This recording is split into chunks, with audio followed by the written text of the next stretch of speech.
선생님. 안녕하세요. 네, 또 녹화 시작했습니다. 잘 지내셨죠? 아이고, 나도 초겨울이라 네. 몸살이 좀 드네요. 아, 저도. 오늘 컨디션이 좀 가라앉고 그런데, 네. 또 그래도 뭐 방송하는 건 또 네. 사명감을 갖고 하는 거니까, 네. 뭐 보람 있고, 좋은 주제로 얘기를 많이 해봅시다. 저도 좀 알았었습니다. 지금 식중독이 있었다고. 네. 이게 회복이 잘 안 되네요, 몸이, 이게. 환절기가 또 겹쳐서 그런지. 환절기도 있고, 네. 되게 이제 몸에 식중독으로 수분이 쫙 빠지는 거 아니에요? 네. 근데 그게 채워지는데 한 일주일 열흘 걸려요. 아. 이제 컨디션이 정상으로 돌아오는 게. 네. 그러니까 이제 급한 고비는 다 냉기지만 2, 3일이면. 네. 그렇지만 본인이 느끼는 내 몸의 컨디션은 네. 그보다도 오래 가요. 물 계속 마시는 이유가 있나 보네요. 아, 있죠. 네. 물을 요새 물을 떼고 살 수가 없습니다. 이왕이면 포카리 뭐 이런 이온 음료를 많이 드세요. 감사합니다. 제가 요새 밥을 먹어도 약간 짜게 먹는 그런 것도 있고. 짜게 먹는 거는 안 좋죠. 아주 안 좋죠. 아주 안 좋죠. 안 좋죠.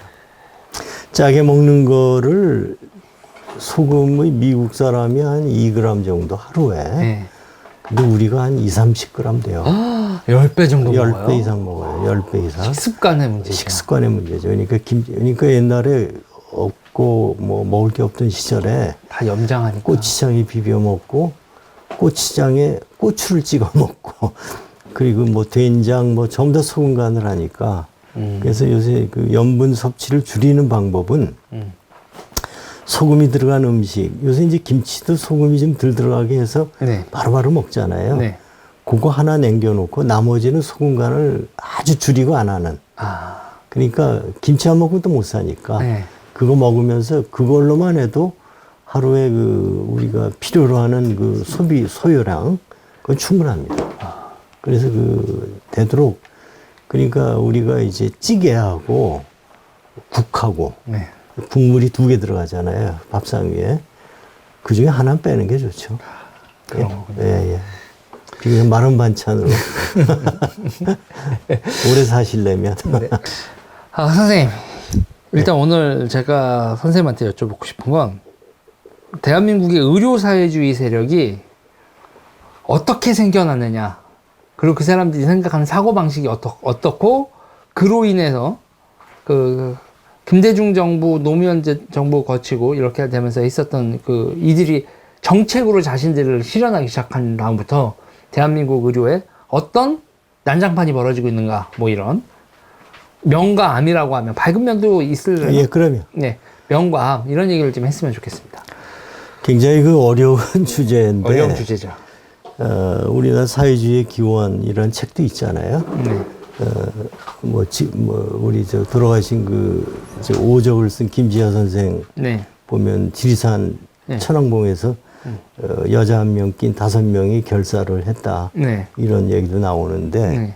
그 당시 우리 한국의 그러니까 일제 시대 때 많은 지식인들이 거의 절망 아닙니까? 그쵸. 식민지 시대니까. 네.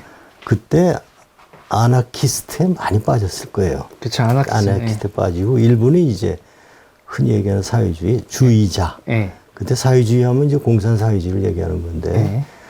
그래서 제가 알기로도 서울의대를 비롯한 6.25 당시에 월북한 교수님들이 훌륭한 아주 유능한 분들이 꽤 계세요. 네. 미국 갔다 유학해 온 사람도 있고. 네. 그래서 해방 이후에도 아마 우리 교육기관에 네. 그런 이상을 가지신 분이 꽤 있을 것으로 저는 생각을 합니다. 네. 아나키스트나 사회주의나. 그러나 다만 그 당시 시대 상황이 그걸 얘기하면 그때 큰일 날 시절이었으니까 우리가 박정희 대통령이 1972년도에 유신을 했을 때. 네. 선생님이 학교 그쯤 들어가시지 않았나요? 내가 전에 70년에 들어갔으니까. 네. 72년 유신을 하고, 긴급조치 나오고 할 때, 이제, 그때 서울의대 그 예방의학 교실 교수가 구속도 되고 그랬어요. 조교가 우리 친구인데 네. 좀 돌아가셨는데 잘 아는 사람이죠. 그런 경우도 있고. 예방학 교실이었어요. 또 하필이면. 예방의학. 하필이면. 그러고 이제 지금 제약도 좀 받고. 네. 뭐 학회지가 뭐 폐간됐다거나 뭐 정간됐다거나 뭐 그런. 그러니까 그 당시 아마 국가기관에서는 그걸 어느 정도 파악은 하고 있었다고 보여져요. 이제 그러고 이제 77년도에 사회보험이 들어왔잖아요. 네. 선생님, 죄송한데요. 왜? 선생님은 혹시 물들지 않으셨었어요? 그거는 전 뭐 그런 거는 물 들어본 적은 없고. 근데 제안을 단지 하거나 이제 너도 와서 좀 학회에서 같이 공부하고 책 좀 같이 읽자. 학생 때는 그런 걸 들어본 적이 없어요. 뭐 데모하거나 뭐 돌 던져본 적도 없고. 그러면은 그래도 선생님 주변 친구들이나 후배들 중에서 그랬었던 친구들은 아시죠? 알죠. 아는데 네. 그 당시만 해도 조용히 뒤로 네. 할 때죠. 그때는 정치적으로 엄혹했던 시절이니까. 그렇죠. 그런데 이제 그 의사사회 혹은 의과대 학생들 사이에 전반적으로 혼란이 왔던 거는 네. 1차적으로 그분들의 무지였기, 뭐 저를 포함해서 네. 무지의 소산이었기도 한데 네. 의료보험이 학술적으로 분류하면 사회보험, 네. 소셜 인슈런스의 한 종류 아닙니까? 네. 그러니까 사회보험이 들어왔다니까 이게 사회주의가 되는 거 아니냐. 그러니까 우리가 자유민주주의인데 네. 사회주의를 일부 받아들이는 거 아니냐. 이렇게 아주 무지한 생각으로 그거를 접하게 됐죠. 77년. 77년도에. 네. 그때 네? 이제 우리 한국 지식인들 무지하다고 얘기하는 김종인 박사가 얘기하는 그게 또 이런 맥락이었겠네요. 그분 얘기까지는 모르는데 네. 저만 해도 이건 사회주의 하자는 거 아니야? 의료 안에서는. 이렇게 피상적으로 무식하게 받아들였고 아마 의료계 그 당시 저의 선배님들도 다수가 그렇게 생각을 했을 겁니다. 네. 그러니까 이제 그때 참조했던 게 이제 일본 의료보험이 어떻게 전개되고 어떻게 시행되느냐를 많이들 찾아보고 연구하고 공부를 했죠. 우리나라 체제와 또 양국의 정서라든가 문화적인 공통점이 많으니까 네. 유사성이 많으니까 이제 그걸 부담감 없이 받아들였는데 네. 그 이후에 이제 나온 게 의과대학에서는 이제 서클들이 뭐 한두 개 있었을 거예요. 네. 사회주의 서클? 네, 사회주의 서클이 한두 개 있었고. 70년대 지금 좀 민청학년 그거하고는 관계없이. 네, 그거하고는 맥을 달리하죠. 맥을 달리하는. 맥을 달리하는 게 이제 왜냐하면 해방 이전서부터 아나키스트 사회주의 성향을 가진 분들이 계셨고. 네. 그분들의 이제 활동은 미약했다 하더라도 그 맥이 이어졌으니까 민청학년하고는 갈래가 틀리죠. 족보가 틀리죠. 아주 훗날엔 또 NLPD로 상징되는 그런 노선으로까지. 거기에서도 이 색깔이 약간 의료 냄새가 안에서 나네요. 이제 그 점을 설명을 드리면 네. 의료계 안에서 이제 사회주의에 좀 경도되신 분들은 막스 이론을 밝으니까 네. PD 계열로 분류될 수밖에 없죠. NL이 아니라 NL은 PD 계열이고 이제 그게 이제 노무현 정부까지 이어오면서 이제 이게 뭘로 이제 결국 이제 NL하고 이제 의료계는 그냥 같이 묻어가는 그런 게 됐고 왜냐하면 의료 뭐 보건 정책 안에서 소프트웨어는 다 그 사람들이 갖고 있으니까 그 외부에서 갖고 있을 수가 없잖아요. 그러니까 이제 그렇게 맥을 이어왔던 것이고 다만 이제 의료보험이 시작하면서 외부 세력에 있는 사회주의를 동경하는 세력과 중국은 아니더라도 그분들과 이제 서서히 이제 접촉면이 넓어진 것 같아요.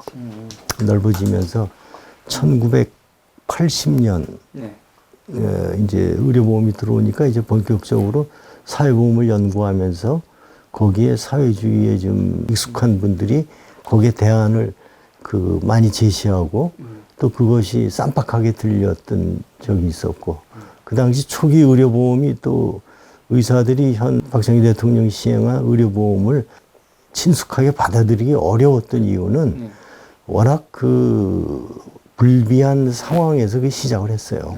예산도 없이. 예산도 없이. 한 예를 들면 노태우 대통령이 전국민 의보를 했잖아요. 네. 88년도에 했죠. 그 선국 공약이기도 했고. 맨 처음에 77년이요. 11년 만에 이제 전국. 그렇죠. 노태우 대통령께서 전국민 의보를 해서 농어촌 의보를 했잖아요. 네. 그건 이제 직장 의보는 절반을 보험료 납부의 절반을 고용주가 내고 절반을 그 피고용인들이 내는 그 지역은 그 사업주가 없잖아요. 네. 그러니까 정부가 절반을 내고 그러니까 농어촌 거주민들이 절반을 내는 네. 그런 식으로 운영을 했단 말이에요. 네. 근데 죄송한 얘기지만 직장 건보, 지역 건보. 지역 그렇죠. 의보죠, 의보. 의보 그때 의보죠. 참 그 의사들이 반감을 갖고 있을 수밖에 없는 것이 그때 지역의보 돈을 최장 10개월 있다 돈을 받게 됐어요. 10달. 예?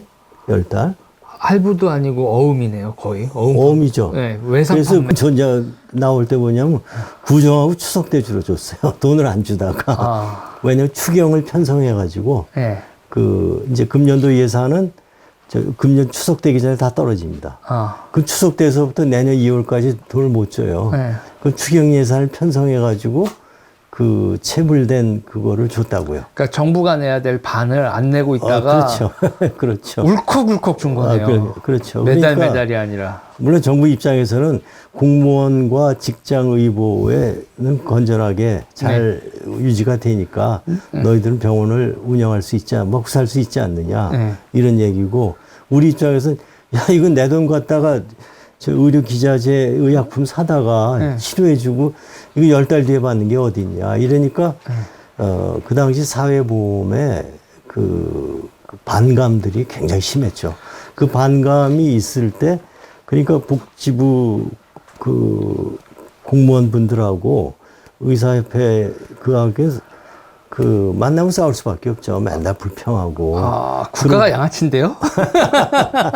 10달 있다 줄게 지금 일단 해. 근데 저도 이제 나이가 드니까 네. 그걸 이해를 해요. 네. 그렇게 나라가 해서, 그렇게라도 그렇게 했어야 해서 되는 상황이니까 정말 이제 정말 건전한 사고방식을 가진 대한민국 국민이라면 그렇게 해서라도 지금까지 왔잖아요. 대한민국이 꾸역꾸역 온 거죠. 진짜. 그렇죠. 꾸역꾸역. 그러니까 지금 뭐 의정 갈등이 있을 때마다 의사들이 별로 그 기가 안 죽고 양보하고 싶지 않아 하는 것은 어떻게 지금까지 온 건데 너들 마음대로 또 이렇게 그 우리에게 강요를 하느냐. 그러니까 양해를 구해서 배려를 해줬더니 예. 어느 순간 고마워하는 게 아니라 권리가 됐네요. 권리가 되고 갑질을 하네. 갑질을 넘는 그 폭압이 네. 이제 그냥 뉴노멀이 돼버린 거죠. 네. 그렇게 해서 그게 이제 저기 됐고. 그럼 그 당시에 10달 늦게 줄 때는 미안해 하긴 했어요? 주는 것만 해도 고맙죠. 뭐. 주문 것만 해도 고맙고. 늦어서 죄송합니다라고 누가. 그런 거 없죠. 그런 거 없어요. 그런 게 어디 있습니까? 야, 그리고 대단하다, 이제 대한민국. 김영삼 대통령 때 가서는 이분이 또 그 당시 이제 365일 가운데 180일만 보험을 해당해 줬어요. 에? 180일. 이건 또 뭔 얘기야? 그러니까 그때 이제 보험에서 그렇게 어려웠던 거예요. 무슨 얘기냐면 네.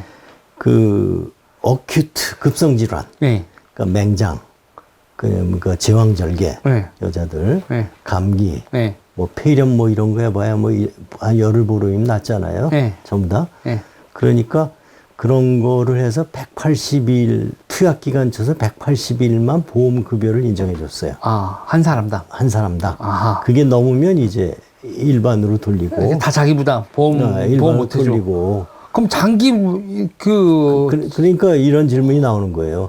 아니 혈압이 180일만 높고 네. 그 나머지 180일은 내려가냐. 고혈압 환자가. 그러니까 그런 모순을 뭘 이론적으로 말도 안 되지만 당뇨 환자, 그 당시 고지혈증 시대 환자. 상황이 그런 정도로 어려웠던 시절이에요. 아, 국가 그런- 재정이 재정도 어렵고 보험 상황도 그 당시에는 저 일반 국민들도 돈이 없고 예. 그러니까 이제 또 의사들은 뭐 불평하지만 그 치료는 해줘야 될 거 아니에요. 네. 그렇잖아요. 나라가 네. 돌아가야 되고 국민들도 잘 살고 그래 의사들도 잘 사는 거니까. 아, 그러면은 의사들은 아예 180일 넘으면 돈을 못 받았던 거예요? 환자한테도? 아니 환자한테 받았죠. 환자한테는 받은 거죠. 환자한테 받았죠. 네. 근데 이제 환자가 뭐 이건 참 드려야 될 얘기인지 모르겠습니다만 저기 자기 카드는 안 가져오고 네. 형제 카드를 가져오요. 남의 카드를 가져오는 거예요. 아. 눈 감아 달라. 180일 그러니까 그거를 이걸 넘어버리면 안 넘은 사람 걸 안 땡겨오는구나. 그렇죠. 병원, 어떤 그 당시에는 1년 내내 병원에 한두 번 가는 사람도 많았으니까. 아, 지금 뭐, 지금도 많죠. 그거. 지금도 그렇죠. 그러니까 그런 사람 카드를 가져와서 이걸 하는 거예요. 아. 그럼 이제 당시 이제 눈 감아주는구나, 서로. 의사들은 눈 감아주고 네. 물론 일반을 받으면 나야 수익이 더 늘고 좋죠. 그렇지만 그 인정상 참 그 의사로서 환자한테 그거 가지고 따지고 네. 뭐 주민등록을 확인해서 확인서를 쓰는 것도 아니고 아, 그랬던 진짜 로망의 시대다. 로망이 시대죠. 지금은 컴퓨터에 바로 딱 뜰 거 아니에요.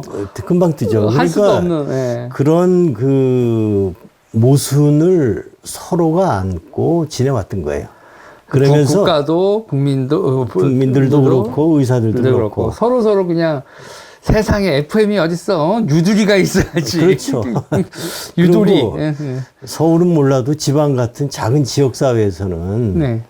그 뻔히 그 사람 생활이 어려운 거 알고 네. 근데 혈압약을 181일서부터 너 이제 네 돈 내고 먹어. 이거 돈을 더 많이 받을 수도 없잖아요. 네. 그러니까 남의 카드 가져오면 알았습니다. 그냥 그렇게 해주고 그러니까 그 당시 영화에 영자의 전성시대라는 영화를 보셨는지 모르겠네요. 영재의 전성시대가 그 김영삼 대통령 때는 아닌 것 같은데 훨씬 더 전 같은데요? 그 전 같은데 네. 그 영화를 한번 꼭 보세요. 네. 그렇게 살아왔던 겁니다. 아, 거기에 이 얘기가 나와요? 이 얘기는 아닌데 네. 비유될 수가 있죠. 그러니까 요약을 해드리면 네. 어떤 그 젊은 여인이 이제 매춘을 해가지고 네. 자기 동생을 이제 대학을 보내고 학교를 보낸 거예요. 네. 그런 모순이 가정에도 다 있었던 거예요. 네. 근데 이제 그 여인에게 이제 단골 손님이 있었어요. 젊은 청년이. 네. 그래서 이제 순정이 있어서 나중에 이제 그 여자를 물어 찾아갔어요. 네. 그랬더니 세탁소인가 뭐 하는 그 아저씨하고 결혼해서 애를 낳고 네. 살고 이제 그 빨랫줄에 빨래를 넣는 거를 네. 보고 그 여자하고 그 아저씨가 네. 그 남편이죠. 네. 남편이 이제 오토바이 타고 이제 네. 어디 네. 이제 일하러 가는 거. 네. 그게 이제 마지막 장면이에요. 아. 그러니까 누나가 매춘을 했고 동생은 그걸로 출세를 뭔가 했고 네. 또 거기에 또 이렇게 다녔던 네. 젊은 청년은 또 순진한 청년은 또 영자한테 또 영자한테 생각이 순정을 나서 맞춰서 어떻게 사는지 보고. 그래서 그런 모순이 있던 시절입니다. 그러니까 의료에서도 그런 정도는 비유할 수는 없지만 네. 그 모순을 상당히 안고 서로가 그 엄청난 갈등을 갖고 갔던 거예요. 네. 다만 의사들이 의료보험에 대한 인식은 매우 안 좋았죠. 돈도 안 주죠. 뭐 이렇게 내가 이거 남의 카드를 써주면 이건 거의 불법 아닙니까? 처벌은 안 하지만 단속은 안 하지만 그럼 내가 이게 벌써 불법을 안고 사는 의사 생활을 해야 되나?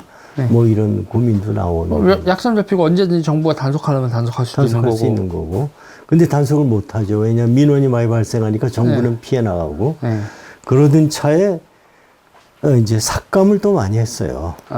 우리가 치료비를 이제 예를 들어서 100만 원을 청구했다 그러면 10% 이내에서 무조건 삭감을 많이 하는. 그게 어떻게 보면 정부 입장에서는 지역보험에 자기네들이 50%를 내는 거 그것 때문에 삭감을 했겠네요. 아니, 그건 아니죠. 그것 때문만은 아닌가요? 그건 아니에요. 그 당시 보면 이제 천재지변이나 전쟁이 나도 환자는 환자 관계는 계속 환자 관계로 가야 되잖아요. 네. 치료해줘야 되잖아요. 네. 근데 정부는 천재지변이 대형으로 나든가 아니면 전쟁이 나면은 이 세수가 없잖아요. 네. 그러니까 그때 법에 6개월치 그 전년도 6개월치 보험 그 지급해야 되는 액수를 적립하게 돼 있었어요. 아. 예? 네. 그걸 적립하느라고 이제 삭감을 많이 해가지고 그 돈을 아꼈죠. 억지로 아꼈죠, 억지로. 그래서 그거를 해놓은 거예요. 네. 그거를 홀랑 들어먹은 게 김영삼 대통령입니다. 그러니까 왜냐면- 적립해 놓은 걸. 예, 예. 왜냐하면 이제 의료보험 지금 보험료 납부 비율이 굉장히 낮잖아요. 8%, 7%인데. 네. 전 소득에. 예, 소득에 지금 그때는 한 6% 이하였을 거예요. 아. 4%에서 6% 사이로 내 기억을 하는데. 네. 그러면, 그 180일에서 365일로 늘리면 이건 굉장히 진짜 두 배로. 획기적인 그렇죠. 그 혜택을 늘리는 거거든요. 그렇죠. 예, 물론 당연한 거지만 네. 이상적으로 이론적으로 가면 그렇게 가야 되는 거죠. 네. 그때 보험료를 2배는 아니더라도 네. 달수가 180에서 365면 2배 늘었으니까 네. 보험료를 2배는 아니더라도 네. 1.5배는 올려야 될 거 아니에요. 네. 뭐 물론 365일 전부 다 치료를 받는 사람이 이미 많지는 않겠지만. 많지는 않겠지만 자 지금 네. 보험료 올려야죠. 납부, 안 올렸어요. 네. 안 올렸어요. 안 올리고 이제 그 대통령이 이제 그 관계 부처 책임자들을 불러다가 할 수 있냐 그랬더니 예, 적립금이 좀 있어서 그걸로 이렇게 저렇게 끌고 나가면 되겠습니다. 적립금이 그러라고 쓰는 돈이 아니잖아. 그럼요, 아니죠. 아니죠. 그러면서 이제 그 당시 이름 말씀드리 그렇고 최아무개 씨가 이제 의보연합회 네. 그 총책임지고 복지부에 책임지는 관리이셨는데 그분이 노태우가 이제 독대를 해가지고 네. 이건 안 할 수가 없으니까 하자.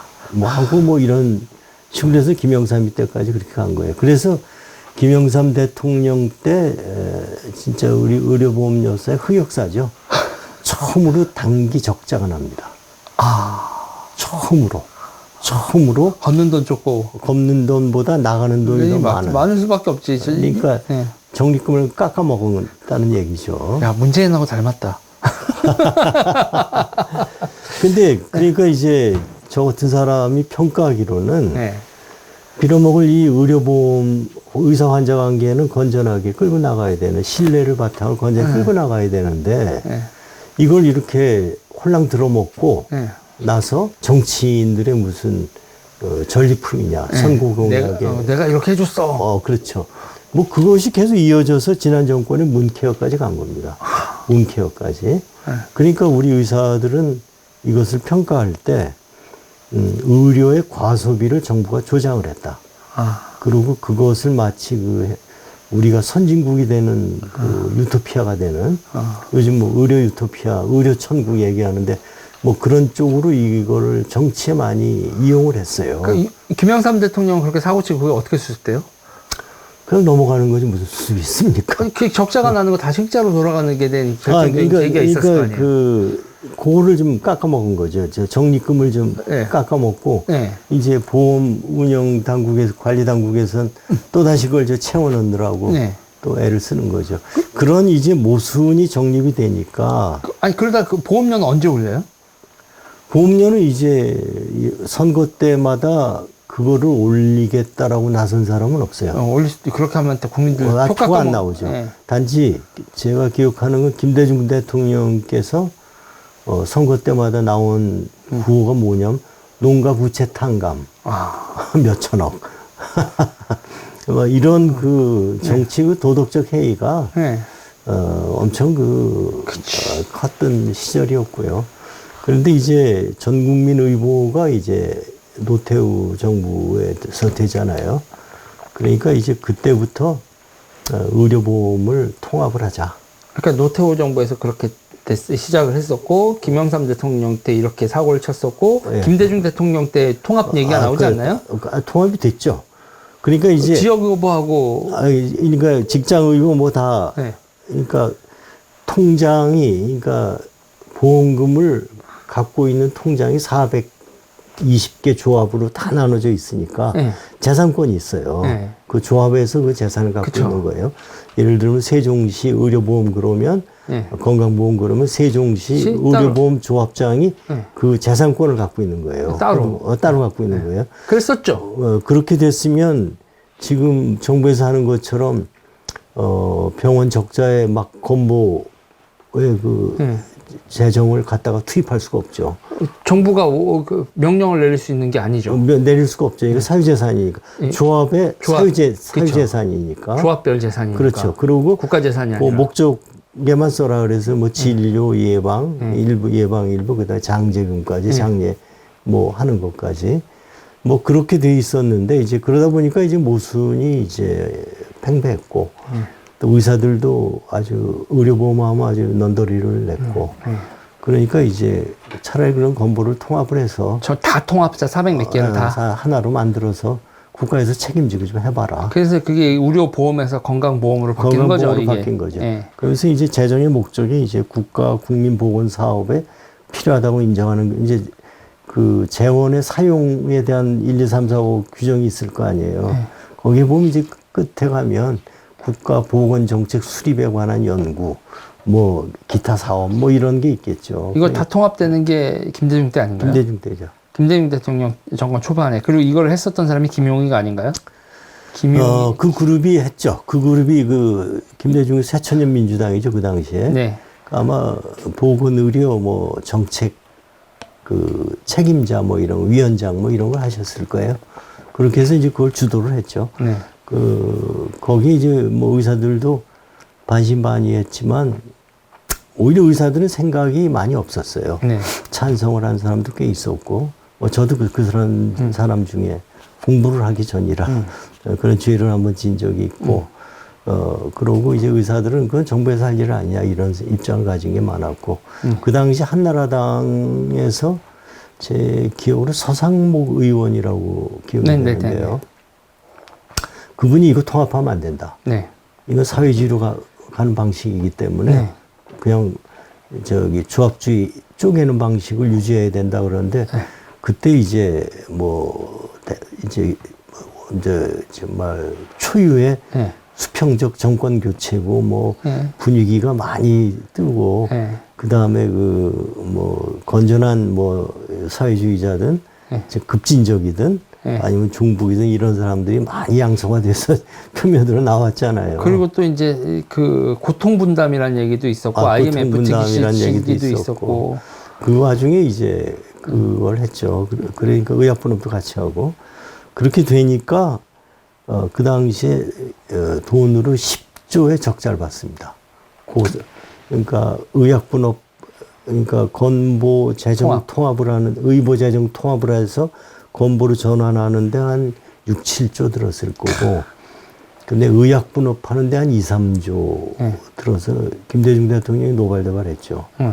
그 당시는 지금은 국가 예산이 600조지만 김대중 대통령 때가 우리나라 국가 예산이 처음으로 100조 넘었을 때입니다. 100조예요? 그만큼 10분의 1을 쓴 거네요? 10분의 1을 쓴 거죠. 10분의 1을 쓴 말이 안, 지금으로 따지면 60조 쓴 겁니다. 그럼 더 쓸 돈이 더 있네, 우리 아직.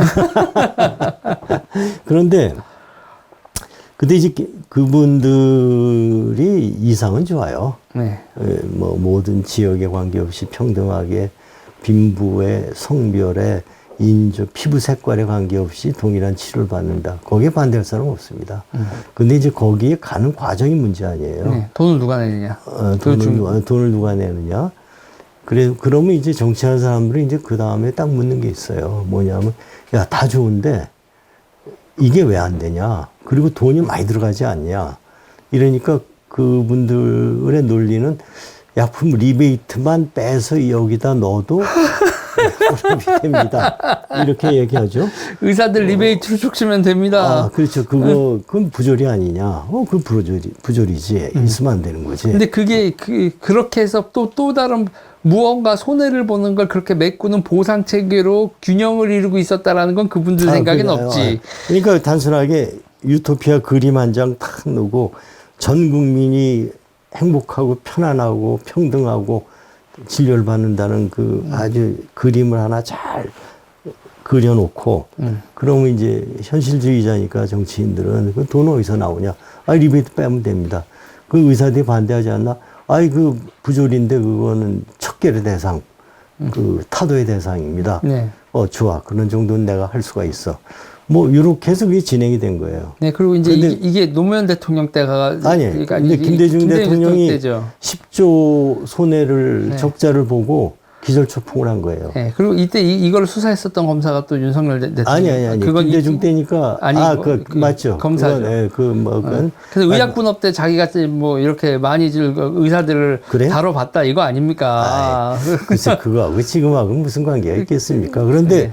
그 김대중 대통령이 놀래가지고 네. 그 당시 거기에 관여했던 사람들을 다 네. 위원회도 해산하고 다 네. 그 대학에 있는 사람 대학으로 다 복직을 시키고 네. 그걸 끊었죠. 일명 인도주의 실천 뭐 의사회 이런 사람들이 거의 폭파된 거 아니에요 그때? 거의 폭파된 거죠. 그때 폭파됐었죠. 왜냐면 김대중처럼 노회한 정치인이 그걸 모를 리가 없죠. 네. 일본 유토피아 네. 그림 좋아. 돈 재정은 어떻게 할래? 이거 네. 리베이트만 빼면 됩니다. 그 의사들이 반발이 심하지 않을까? 조금 양성화 시켜주고 나머지는 정책적 정당성으로 대통령께서 의지만 있으면 됩니다. 지금도 의지가 확실하시잖아요. 그러니까 김대중은 자기가 속았다는 걸 알았고 윤석열은 자기가 속은 걸 알는지 모르는지 모르겠지만 끝까지 가는 거고. 그렇죠.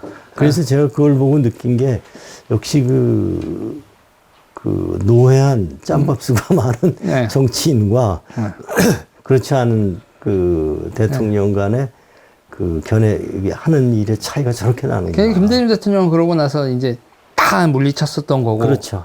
그러고 나서도 의사들한테 보상을 해주다고 해놓고서 나중에 돈 없다고 안 준 거고. 아니, 돈 없다고 안 준 게 아니라 다 회수했죠. 회수했어요? 회수했죠. 줬다가 뺏었어요? 줬다가 뺏었죠. 그래서 한 6개월 돈이 잘 나왔어요. 네. 그래서 뭐 그 당시 해피했는지 몰라도 근데 그걸 다 회수해 갔어요? 다 회수해 갔어요. 의사들 호구네. 그러니까 의사들이 제가 이 자리를 빌어서도 말씀드리고 싶은 게 저도 의사지만 의사들이 그 의학 이런 문제는 의학적인 문제가 아닙니다. 의학 외적인 사회과학이나 정책 문제죠. 정책. 그 다음에 이제 이런 회계, 그 다음에 사회학 이걸 이제 종합적으로 조망하려면 이제 철학적인 그 어떤 기본적인 그 이데올로기서부터 정립을 해야 되고 이런 거가 있어야 되는데 의사분들 하는 거 보면은 의학으로만 해결하려고 그러는 네. 그래 해결이 안 되죠. 네. 네? 그러니까 이게 이제 의사분들의 문제가 그럼 의협이라도 그런 전문가들이 많이 들어와서 일을 해줘야 되는데 의협 다 의사들만 모였잖아요. 정책연구소에 그래서 그때 2000년에 신상진 지금 성남시장이 네. 의협회장을 하실 때 정책연구소를 만들어서 이제 의학 박사가 아닌 네. 타전공자, 경제학 박사, 뭐 법 박사, 뭐 이런 사람들을 쫙 끌어모아가지고 연구소를 세우겠다. 네. 이랬는데 그게 또 제대로 안 돼요. 왜냐하면 근데 선생님이 의협에 계셨을 때가 몇 년도죠? 92년도 1년도에 39살에 중앙 파견 대위원을 갔죠. 그러니까 그게 아마 그 당시는 최연소일 거예요. 네. 왜냐면 이제 청주의 제 고향의 그 대선배가 노태우 대통령 때네요. 그렇죠. 92년이면. 그렇죠. 너는 서울 일 좀 봐라. 그리고 이 지역이라는 데가 너무 촌스러우면 안 되니까 서울하고 가교육해서 서울 일을 봐라. 그래서 서울 그때부터 다녔고 신상진 회장 계실 때 이제 의료보험 이사를 한 1년 했죠. 1년 하면서 이제 그 회무를 좀 봤는데 네. 그러니까 정책연구소에 들어오는 거를 연구 네. 프로젝트가 나가면 검독관이 누구냐면 네. 다 의학 박사예요. 그래서 다 카트하는 거예요. 이거 내 마음에 안 들어. 내 마음에 안 들어. 그러니까 이게 그 의사들에게도 책임이 있는 게 네. 그래서 이해까지 드려야 되는지 모르겠는데 의료 서비스가 김의원 의원께서 네. 의료 서비스의 공공재화법을 네. 한번 얘기했다 쑥 들어갔죠. 네. 그 공공재가 아니란 얘기거든요. 네. 그리고 의료 서비스는 이제 사용제죠, 사용제. 네. 뭐 이론적으로 설명할 수 있죠. 사용제입니다. 네. 그리고 이 사용제라고 하면 시장이 기본적으로 개인이 개인한테 제공하는 서비스죠. 그렇죠. 그러니까 기본적으로는. 그 사용제는 시장의 원리에 따라 공급이 돼야 되는 겁니다. 사용제 문제는. 근데 이제 의료 넓은 의미에서 의료의 그 영역 가운데 공중보건에 관련된 공중위생에 관련된 문제가 있어요. 옛날에 그 전염병이 들어오면 막 소독약 하얗게 뿌리고 뭐 예방주사 놓고 이런 거는 이제 공공재고. 요번에 이제 뭐 백신 그 코로나 사태 우리가 제대로 겪었죠. 이게 네, 의료가 공공성이 있다라는 거. 공공재고 네. 이제 케어하는 거는 이제 사용제 프라이빗 케어가 되는 거죠. 그러니까 의료 서비스는 공공재가 아니라 사용제다. 이렇게 돼 있는데 S대 저보다 한 3년, 2년, 3년 선배 되시는 분이 그때 연구조정 부책임자로 오셨는데 네. SDA요? 아니 S대학교. 아, S대학교? S대학교. 아, 네. 그 예방역을 하셨나 그럴 텐데. 왜 S대라고 하세요? 서울대라고 안 하시고? S대가 많습니다. 여러 군데 뭐 성균관대도 있고 서남대도 있고 하니까. 그때 성균관대 그때 의대 없었거든요. 아, 그래요? 아니, 이거 몇 년 전 얘기예요. 아, 몇 년 전 예. 얘기예요? 그분이 이제 하신 얘기가 우리 대학에서는 의료 서비스를 공공재로 인정하기 때문에 네. 더 이상 논의를 하지 말라. 네. 경제학 박사한테 그랬어요. 네. 의학 박사가. 네. 그래서 제가 성직자라니까, 성직자. 그 S대 분들. 아니, 자꾸 그렇게 생각하시는 분들이 계셔. 제가 그 얘기를 그 담당자한테 저한테 이제 하소연을 들었어요. 네. 아니, 어떻게 의학이 경제학을 네. 좌지우지하려고 그러냐. 네? 네. 그러니까 그분도 제가 보기엔 공부를 더 많이 안 하신 것 같아요. 그 교수님도. 왜냐하면 그게 주로 그 유럽 쪽에서 나오는 논문, WHO 그 유로피안 오피스에서 나오는 그 보고서가 있어요. 거기에 보면 유럽에 있는 경제학자들도 그것 때문에 고민인 거예요. 사용제 때문에 시장 원리 공급을 해야 되는데 유럽은 이제 사회보험이 뭐 역사가 오래됐잖아요. 역사가 뭐 부작용은 많다고 그러지만 자 역사가 오래됐단 말이에요. 그러니까 이걸 어떻게 할 거냐. 2차 세계대전 끝나고 의료는 사회주의로 하기로 했었죠. 거국적으로다가. 그렇죠. 기본 바탕이 자유민주주의, 자본주의이기 때문에 네, 그렇죠. 소비에트하고 구별이 되는 거죠. 그렇죠. 그런데 이제 거기서 이제 준공공재란 말을 써요. 쿼자이 퍼블릭 굿, 준공공재. 그러면 차라리 우리나라에서도 준공공재란 말을 쓰면 아무 문제가 없어요. 근데 이제 공공재로 우리 대학은 그렇게 하니까 대한의사협회도 공공재로 알고 그렇게 다 하시오. 논문도 쓰고 뭐 일할 때 그렇게 하시오. 그러니까 여기서 솔직히 절레절레. 절레절레죠. 그래서 그게 우리나라 의료 문제의 풀어야 될 숙제 가운데 하나입니다. 의료 문제에서 이게 잘 해결이 안 되는 문제가 있는데 왜냐하면 우리가 일반적으로 학문의 영역에서 의학이 치의학을 인정해야 되고요. 또 의학이 공과대학의 공학을 인정을 해야 되고 뭐 사회학, 뭐 철학, 정치학 뭐 많잖아요. 그게 이렇게 학문의 분업이 될 때는 다 이유가 있어서 그렇게 된 거거든요.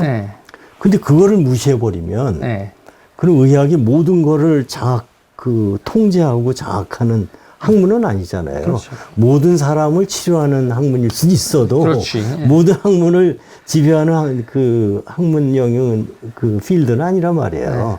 그래서 아직도 아마 그런 생각에서 깨어나지 못한 분들이 많고 근데 이제 그렇게 될 수밖에 또 그분들을 다른 측면에서 이해를 해보시면 저만 해도 의과대학 들어갈 때 중학교는 아니래도 고등학교 때 그걸 목표로 과학 공부를 했어요. 예?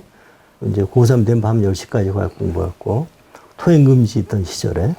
그러고, 대학교 들어가면 예과 때 2년은 이제 그냥 먹고 놀고 이제 청춘을 즐기고, 이제 뭐, 물론 이제 독서하는 사람도 많겠고, 그렇지만 독서가 학문을 공부하는 건 아니거든요.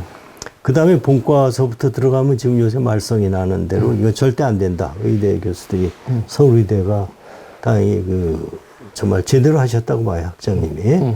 휴학기를 접수하고 이건 우리 못하겠다. 그거 한 건 정말 잘하신 것 같아요. 그러니까 이제 타 학문 분야를 접해볼 시간적인 여유가 없어요.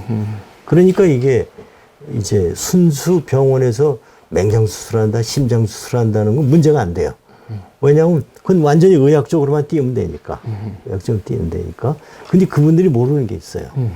그 수술실을 운영하는 것은 자유주의, 자본주의 방식이냐, 사회주의 방식이냐는, 가 있다는 걸 몰라요. 아, 설명 좀 해주실 거죠? 네. 해줘야죠. 네. 그러니까 맹장을 띄는 거는 이건 이데올로기가 없어요. 네. 김일성이가 와도, 네. 김정은이가 와도 정확히 띄워줘야 네. 의사입니다. 네. 예? 네. 히포크라테 찾을 것도 없어요. 네. 어떻게 저 맹장 걸려서 터져가지고 있는데 김정은이가 왔으니까 요 놈의 맹장은 또 터져라. 살살 대충 꼬매는 건 있을 수가 없는 일이고 네. 다만 그 수술장을 그 서라운딩을 감싸고 있는 그 제도는 이데올로기가 관여하는 거예요. 네.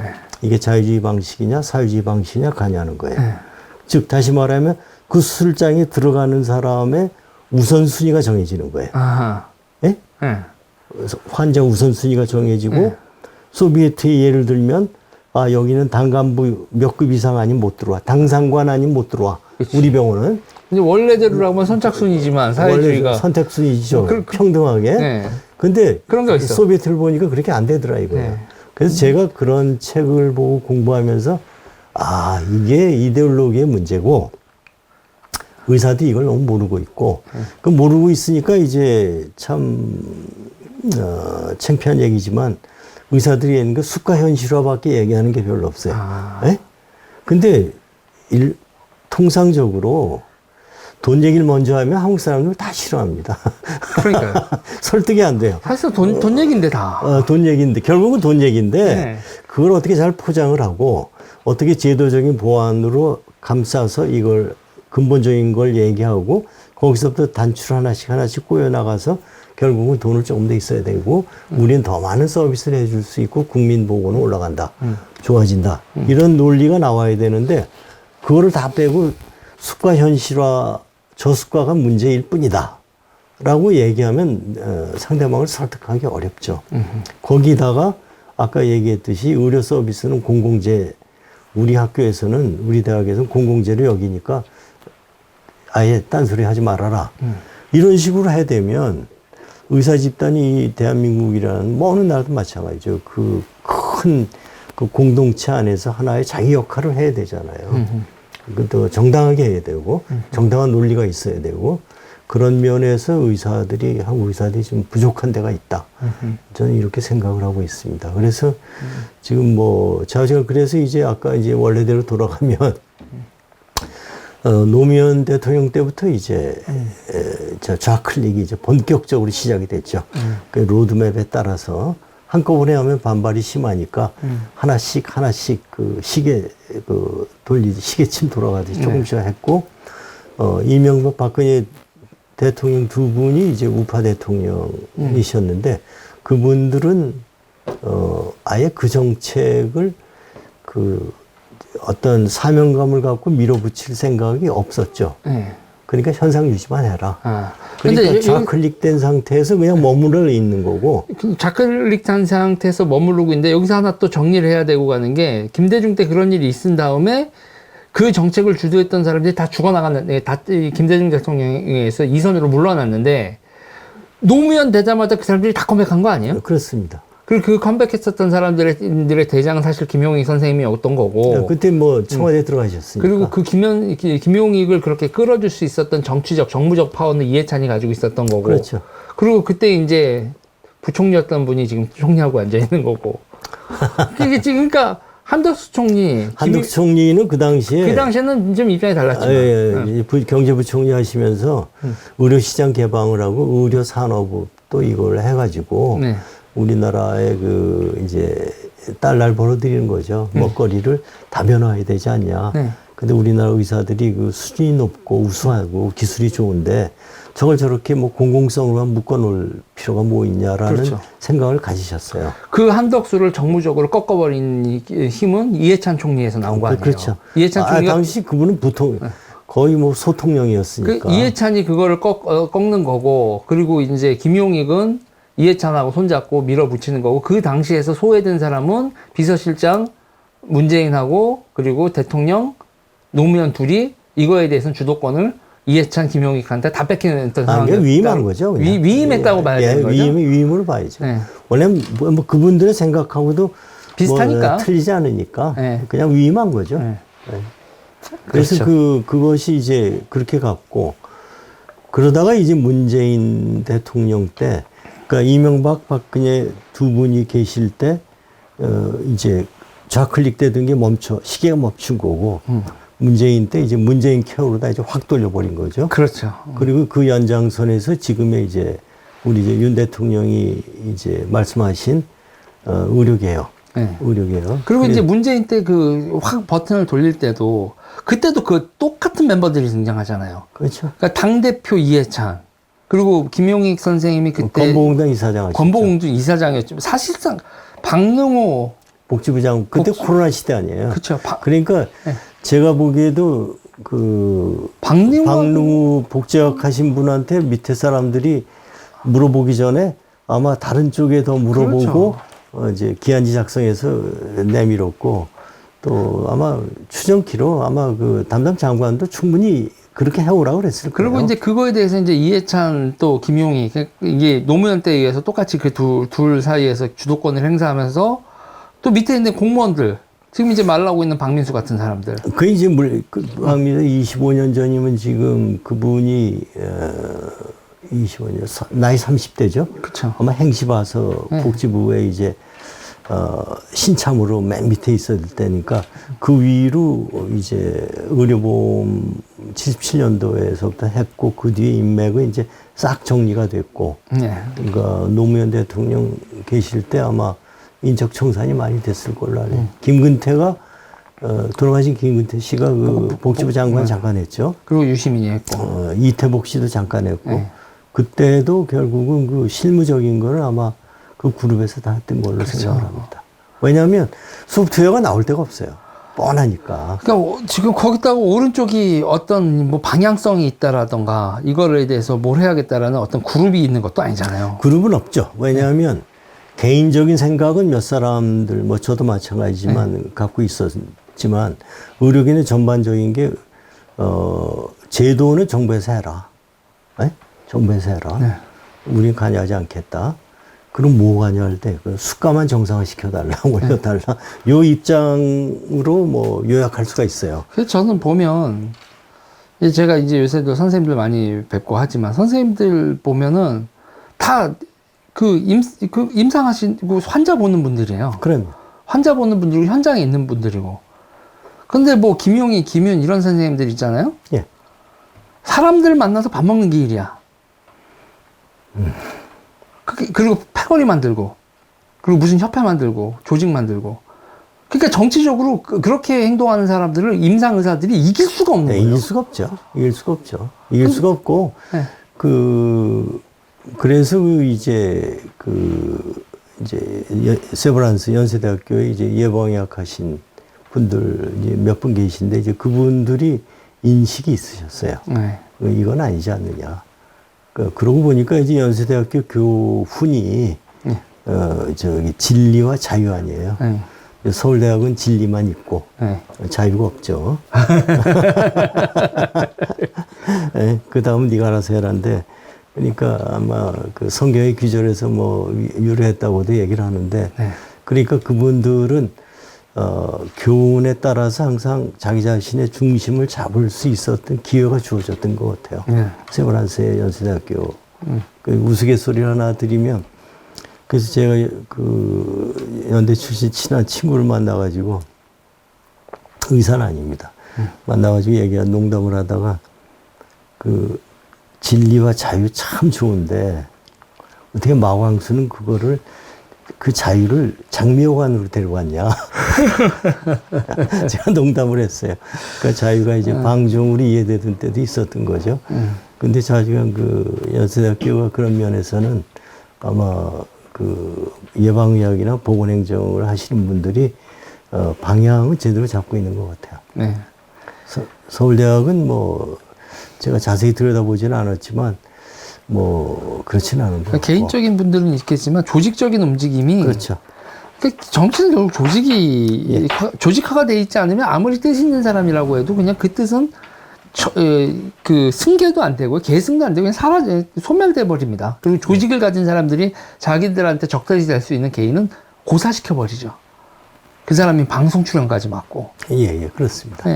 뭐 제자들 이렇게 박사 과정으로 들어가는 것도 소문내서 뭐, 막아버리고. 그것도 다 경력 관리해주고. 그러니까 산학연이 아주 그냥 딱 연계돼가지고. 자기를 띄울 사람 띄우고 이쪽은 죽일 사람 죽이고. 그게 그게 정치 조직으로 돼 있을 때 그 한 분야에 지금 이제 의료계에 파벌이 생겼을 때 그 조그만 파벌이 대부분의 사람들을 휘어잡는.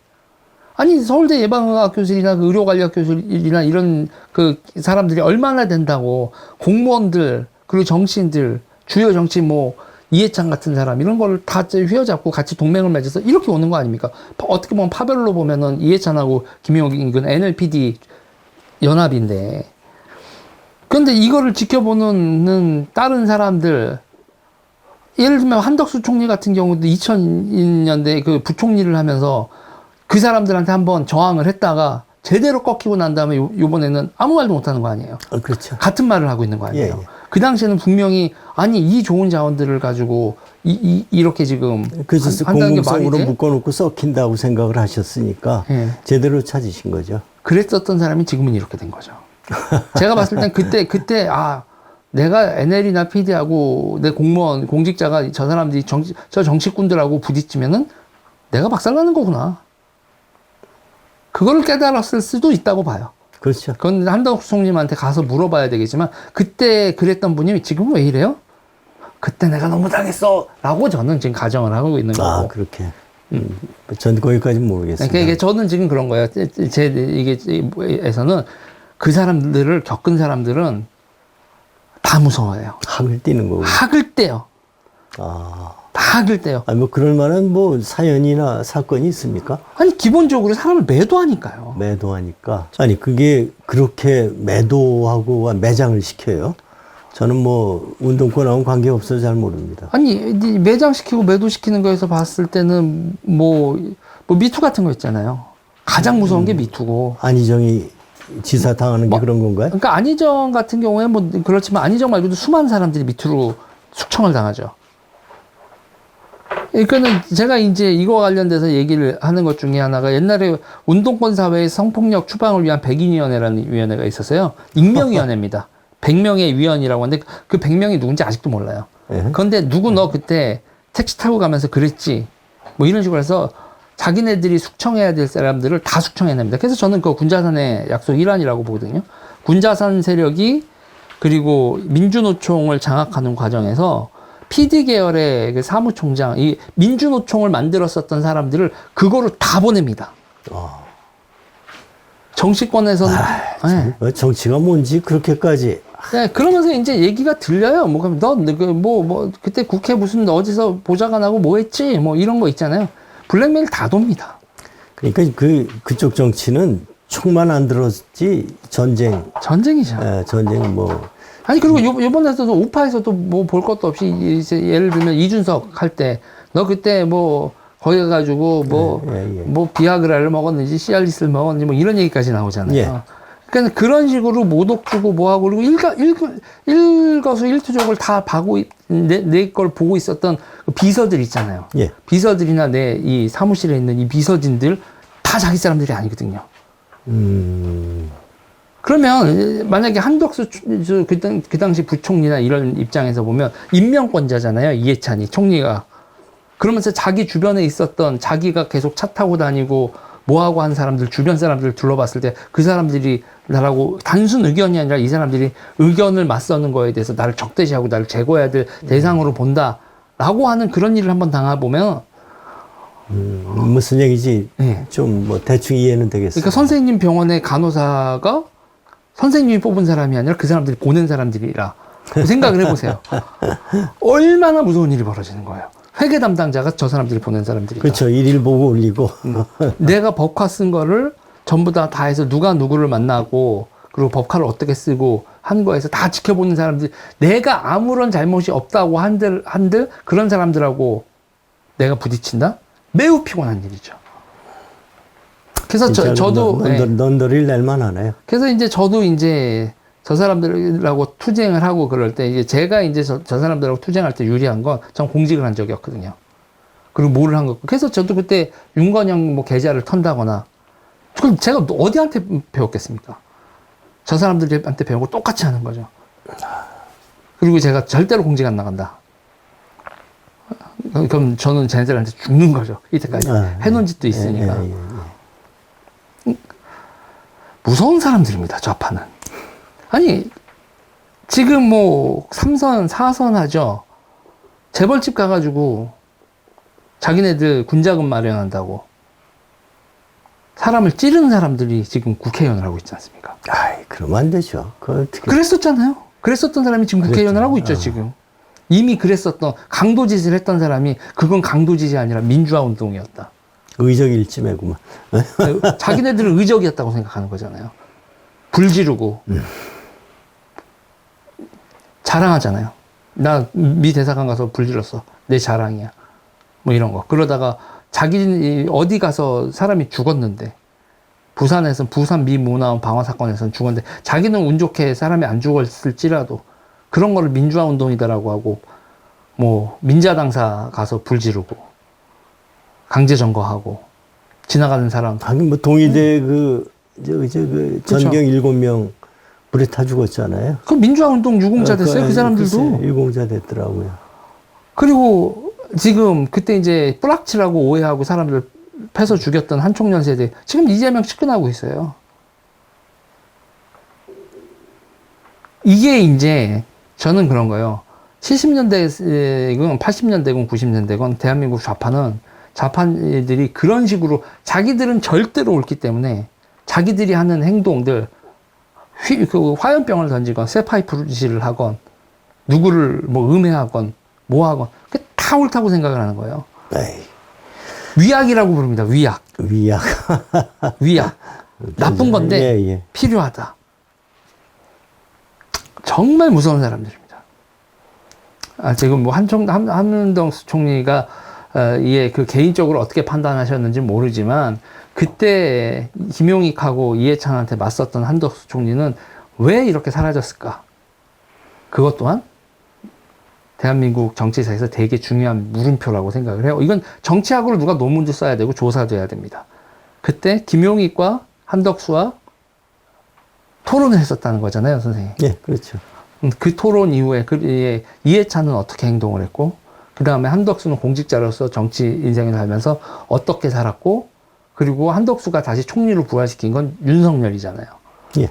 이런 식으로 쭉 했을 때 공직자가 어떻게 살아남고 어떻게 자리를 잡느냐. 그리고 김용익은 그렇게 대통령 비서였다가 또 건보공단 갔다가 그리고 이 바닥에서 자기 제자들을 어떻게 키우고 공무원들하고 어떻게 관계를 맺고 이 분야를 어떻게 장악할 수 있었냐. 그리고 김윤 같은 사람은 또 어떻게 움직였고 거기서 이제 또 이름이 생각이 안 나네. 그 국정상황실장을 했었던 이진석 씨. 이진석 교수. 예. 이진석 교수 같은 사람은 조용히 있지만 어떻게 영향력을 키워왔었나. 뭐 이런 것들 사실상 이런 게 정치학 논문으로 나와야 된다고 보는데 우리나라 정치학이나 저널리즘은 그러니까 우리는 그 미국 저널리즘 밥 우드 뭐 이런 같은 그 사람이 무슨 우드죠? 이런 아주 적나라하게 사람의 인터뷰하고 그런 그 주변까지 해서 그 사람에 대해서 저널리즘이 계속 얘기를 해주잖아요. 우리는 두리뭉실한 얘기를 하죠. 정치에 대해서는 다 두리뭉실하고 니네가 뭘 하려고 그래. 여기는 이게 거의 동인 서인 이런 식으로 그 이너서클 내에서의 비밀스러운 얘기들 밖으로 나가면 안 되는 것처럼 얘기하고 실제로 결정은 뭐 이데올로기도 모두 아니게 다 인간관계 그 안에서의 그러면서 큰 틀에서는 왼쪽은 이데올로기가 있지만 오른쪽은 이데올로기도 제대로 없는 상태에서 왼쪽이 조직적으로 움직이는 거예요. 적응도 못하고 다 각계격파 당하는 거죠. 각계격파. 저는 지금 이 의료 보면서 아니 저 사람들은 저렇게 총리도 있고 뭐도 그렇고 이해찬도 그렇고 관련돼서 쭉 이렇게 돼 있는데 그러면 의사 쪽과 관련돼서 의협이 이때까지 계속 오래됐었는데 총리 출신, 장관 출신, 뭐 건보 이사장 출신, 기타 등등에서 한 패거리를 구성할 수 있는 이쪽에 저항할 수 있는 패거리가 있냐? 전 계속 의사 선생님한테 그런 얘기를 해보고 싶은 거예요. 김용익이 저렇게 패거리를 만들 때, 그리고 공무원들까지 휘감을 때, 여긴 도대체 왜 아무도 이 계보도 없고 대장도 없고 뭐도 없냐? 그리고 윤석열은 보수라는 사람이 집권을 했는데도 왜 윤석열 옆에 그거를 이쪽입니다라고 들이밀 수 있는 어떤 정무적 준비도 되어 있지 않느냐? 이러면 다음 시간이 가면 갈수록 저들이 계속 승리할 겁니다. 그렇죠.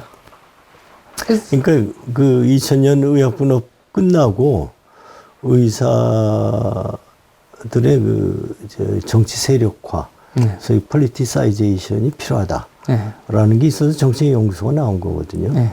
근데 이제 그게 이제 잘 안 되더라고요. 거기서 퍼블릭 공공재 이제 그런 그 세력이 학계든 뭐 개업인 상당 숫자 있고, 그러니까 이게 이제 되려면 이제 그 수미일관하게 한 방향으로 나가면서 이제 뭐 여러 가지 이제 작업을 해야 되는데 그 방향을 잡는 거에 굉장히 그 반대하는 사람이 있죠. 저는 의사 선생님들 뵈면서 이분들이 정치적으로 대단히 자기 자신들이 되게 착각하고 있다라고 봤었던 게 지배 계급의 일원이라고 생각을 해요.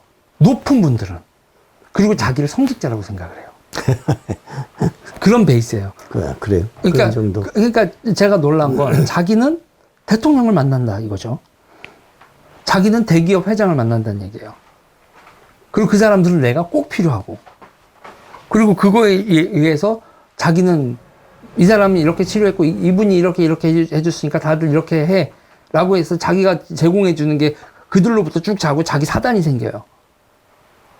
그렇게 생긴 사단을 가지고 나는 의료계에서 힘이 세다라고 주장하시는 분들 보고, 저는 뭐 전혀 모르겠습니다. 네. 저는 이제 선생님들 곤란하실까봐 그냥 이렇게 제가 보면서 이 사람들 정말 큰 착각을 하고 있구나. 그거는 의사란 직업이 가지고 있는 힘이 아니에요. 그렇죠. 자기가 재벌을 고쳐줬고 자기가 대통령을 주치를 했었다라는 데서 나오는 힘은 의사가 가진 힘이 아닙니다. 자기의 힘이지. 아주 중요한 얘기를 해주셨는데, 그러니까 의사는 이제 전문직이라고 그러잖아요. 법률가, 성직자, 의사 뭐 해서 전문직. 그러면 여기서 우선하는 게 개인이 아니고 직업 자체입니다. 그래서 뛰어난 사람이고 못난 사람인 건 지업의 한 구성원이고, 그 직업 테두리 안에서 이제 뛰어난 사람들이 이제 졸업 후 의학교육, 평생교육을 어떻게 시키고 이들을 어떻게 수준을 유지할 거고, 의과대학은 이제 의평원이 하고 있다 그러지만, 이제 그런 식으로 돼 있는데, 그 뛰어나신 구성원이 그런 자부심을 개인적으로 갖는 건 있을 수 있어요. 그러나 이것이 자기가 직업을 대표한다고 생각을 하면 안 되는 거죠. 그렇죠. 예? 왜냐면 직업이 추구하는 가치와 개인의 가치가 같을 수도 있지만 다를 수도 있거든요. 그렇죠. 겹치는 부분도 있고 안 겹치는 부분도 있고. 그래서 의사들이 한 가지 더 참 안타까운 얘기를 드리면 자기 직업 자체에 대한 이해가 없어요. 자기 직업 자체에 대한 이해가 없다 이거죠. 그러니까 거기에 대한 거를 이제 요새는 이제 조금 자각이 있는 것 같아요. 그러니까 프로페션이 뭐냐, 뭐 이것이 역사적으로 어떻게 탄생했느냐, 사회적으로 어떻게 이것이 조직화돼야 되고 또 어떤 일을 대응을 해줘야 되느냐에 대한 인식이 이제 싹이 좀 트는 거는 것 같아요. 물론 이제 제가 거기에 좀 기여한 바가 있지만은, 그러니까, 예를 들면 이제 유명대학의 뛰어난 교수님은 내가 이 학교를 대표한다. 이런 생각. 또 그보다 더 뛰어나신 분들은 내가 우리나라 의사를 대표한다. 사람을 대표할 수 있지만 직업을 대표할 수는 없거든요. 그렇죠. 예? 그럼 이제 직업을 대표하려면 제가 여기서 특강을 한번 했는데, 직업사회학. 의사는 직업이 무엇이냐, 국가랑 어떻게 관계를 가질 것이냐를 가지고 2시간 특강을 한 적이 있어요. 얼마 전에 꽤 됐는데. 그랬더니 그 중에 나중에 한 분이 물어요.